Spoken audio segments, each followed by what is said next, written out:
Bullying can leave lasting scars on young minds.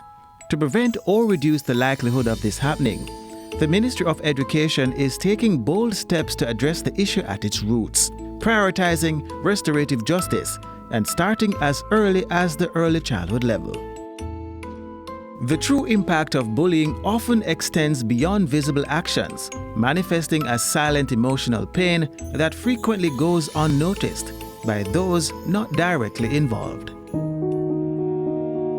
These invisible struggles deeply impact victims on a profound level. To gain insight into the emotional toll, we spoke with an individual who has experienced bullying firsthand and is ready to share her story. I just want to get more information about who you are, and I just want to talk to you about the experiences that you have had with bullying. High school overall was horrible. Children are cruel to each other, especially with girls.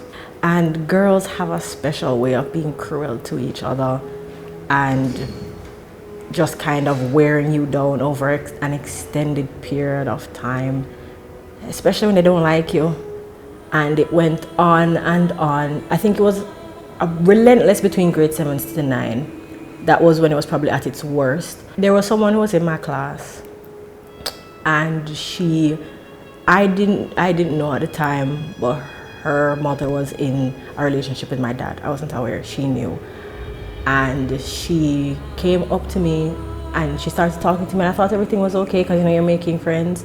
And then she looks at me, she goes, you know, you don't look like your daddy, you're kind of ugly. And then she walked away. And I was like, oh, well, that came out of nowhere. So that's where it really started and things started going around. To endure bullying, Zara explains that finding a safe space can feel next to impossible. There were a few teachers I did talk to, and they were very helpful in that their classes were kind of a safe space for me to just know that in this class nothing bad is going to happen. For Zara, bullying involved overt name-calling, public humiliation, and the cruel spread of gossip and rumors that left the deepest wounds. It would be things about how none of your friends actually really like you. They just hang around you because, you know, you're sorry and they feel sorry for you. And things like that. Over time, you get to a place where you don't want to trust anybody because you don't know what's being said behind your back. The effects of bullying are long-lasting and can lead to victims changing their behavior in unhealthy ways. At the time I hit grade 10 and grade 11, I myself got kind of nasty. I decided that if that was what's going to be shoved on me, I'm just going to shove it back on other people. Because after I got out of high school, I was really confused because now I had gotten so used to that environment that now when I was out of it, I didn't know what was going on. Like I didn't trust anybody. I didn't know, I hadn't spent any time developing my own likes or my own interests or my own personality because I was constantly in some kind of survival mode, just trying to make it to the end of high school.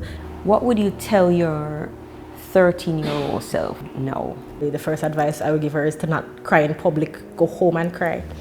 And the next piece of advice I would give her is that it does end. High school will eventually be over.